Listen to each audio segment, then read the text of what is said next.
Hi folks, this is all the fruit, and here I have some sort of rattan palm.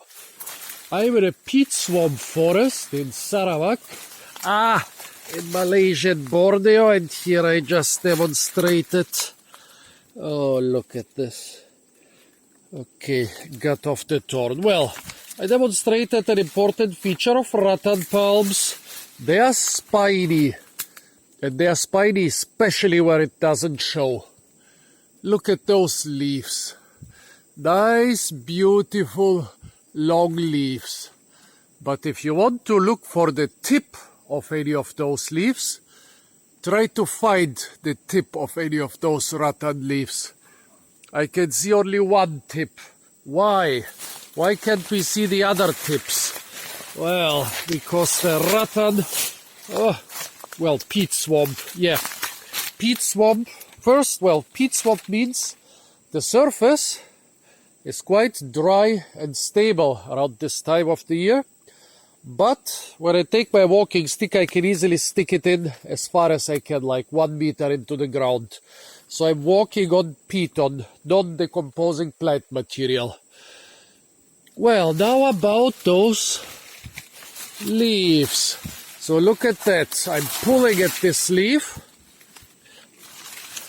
Even where the leaflets are, they are vicious spines, and those spines are among the hardest spines I know in the plant kingdom. I cannot break them. If I hit them with my parang, well, even with my parang,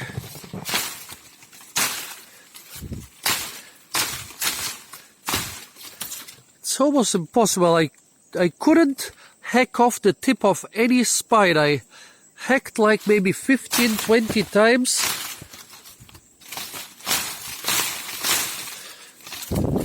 Well, here finally I managed to hack off one of the spines. And the ones in the area of the leaflets are usually the most harmless ones. Look at the base of the leaves or the stem. It's basically impossible to touch any on that, but that's not the worst part, folks.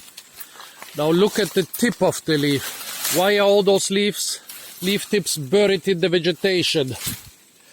The tips of the rattan leaves are basically death traps for anything. You get stuck on one of those, there is no other way but to stop, chop the leaf tip off with your parang, and then carefully remove it from your flesh. In this case, this tip is already quite old. Looks like the part which is free of leaflets is about 1 meter long. This one is less long. I think that's why this leaf is standing free, because it just the tip got broken off. But the ones which are attached to the vegetation, those tips seem to be over 1 meter long. In some species, those tips can hang vertically down for 5 or 6 meters and literally can cost you, your skin, a lot of blood and even flesh, and also, in extreme cases, your eyesight.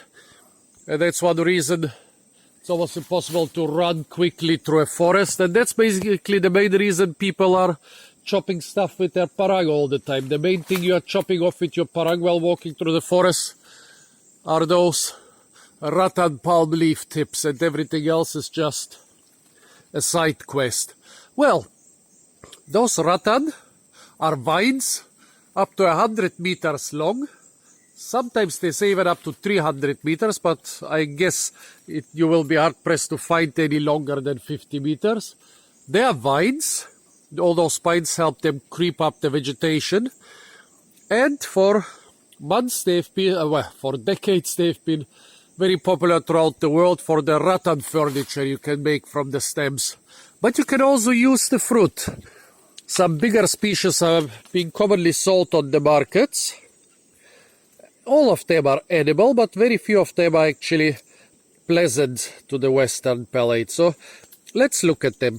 Basically, they look a lot like a small snake fruit. They are closely related to the snake fruit palm. They have a big seed and an aerial around this seed. In this species, the aerial is brown and bitter. Mostly bitter, a little bit sweet, not too bitter. I didn't spit it out immediately. Yeah, the dominant taste here is bitter. And then there is a slight sweetness. Here is the big seed. Remember, there is a tough skin with the big seed and maybe a millimeter of bitter flesh between both. So not too useful for food. I mean, yeah, it's quite a big inflorescence. Here we are on the edge of some old clearing, I guess. I'm looking for an abandoned village around here. Near the village of Kuala Sibuti, there is supposed to be an abandoned village, Kampung Baru, or the new village, which is already ancient and extinct by this time. So I guess a lot of this peat swamp forest was chopped down. And here this one grows on the edge. That's why I can show you so well. The whole palm with the leaves and the fruit. Most of the rattan fruit I reviewed, I could just see a stem. If I was lucky, 1 or 2 leaves and maybe 1 or 2 fruit on the ground. So here we have an inflorescence with hundreds of fruit.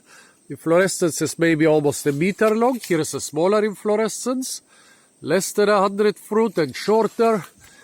Up there are 2 very young inflorescences, which still green fruit. Yeah, you could harvest a lot of them, but I don't think they are interesting as food.